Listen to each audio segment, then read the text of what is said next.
Hello. I wanted to start like a series of quick life tips or musical life tips, but maybe they work in greater life because I'm, not content with mine, and all I know to do to make myself happy here is teach.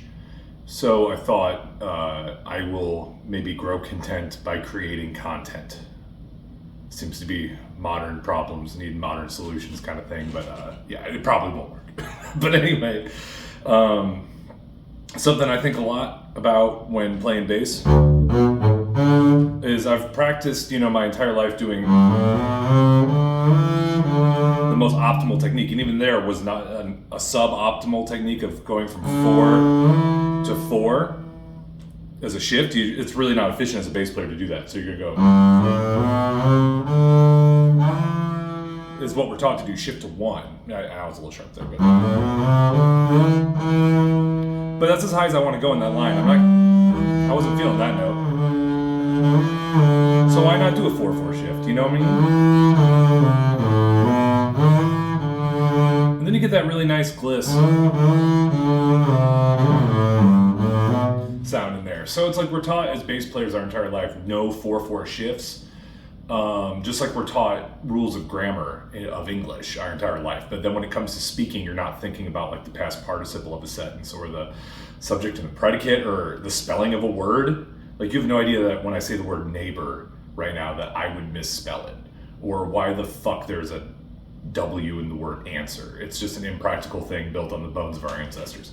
So the idea that we can't do a 4/4 shift is kind of absurd, which led me to thinking about after you've hyper made efficient, there's a phase of life where you want to be as efficient as possible, and you want to work on this shift, of course, and avoid 4/4 shifts. There's a point to that, but there's a point at some, the next level. If you want to innovate after you emulate. What's the old saying? Imitate, then emulate, and then innovate. If you want to innovate, you got to start doing impractical things, and the bass was only ever designed to do this, and anything beyond this is a small sonic miracle, really. You know what I mean? So beyond, why just stop at 4/4 shifts?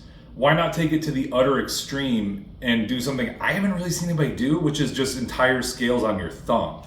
So when you get to thumb position right there, the thumb starts, this is where the 12th fret would be on like a guitar, a bass guitar. And I'm using the body as resistance right there. It's really a nice spot to, physically have a benchmark. And when you get there, you start using your thumb like a capo. But it's why stop there? Why not make it so that every time you ever shift, you are shifting to a practical, usable, shreddable note with your thumb? And the best way to work on that is to just do scales with your thumb.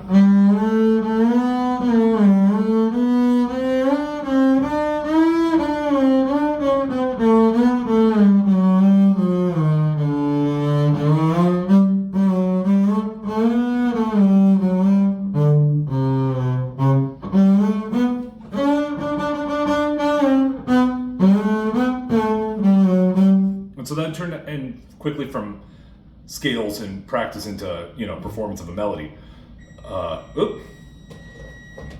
One sec.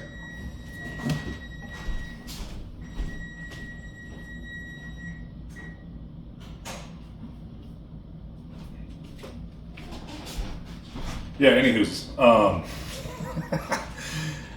real legit setup here. If you just sit and you work.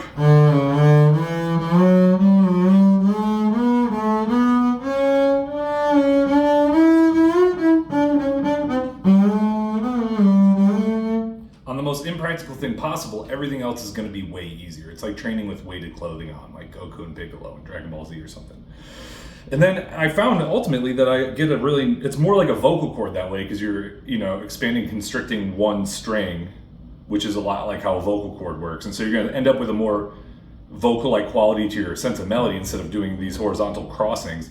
But on top of that, you get this vibrato that's like gorgeous.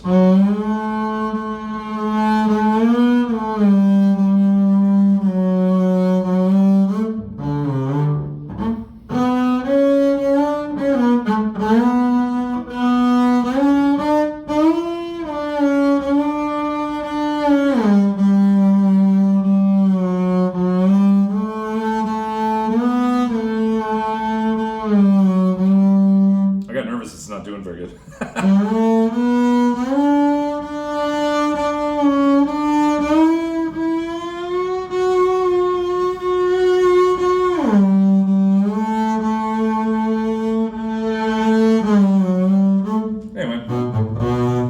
Should have warmed up more before I did that. Should have turned my oven off.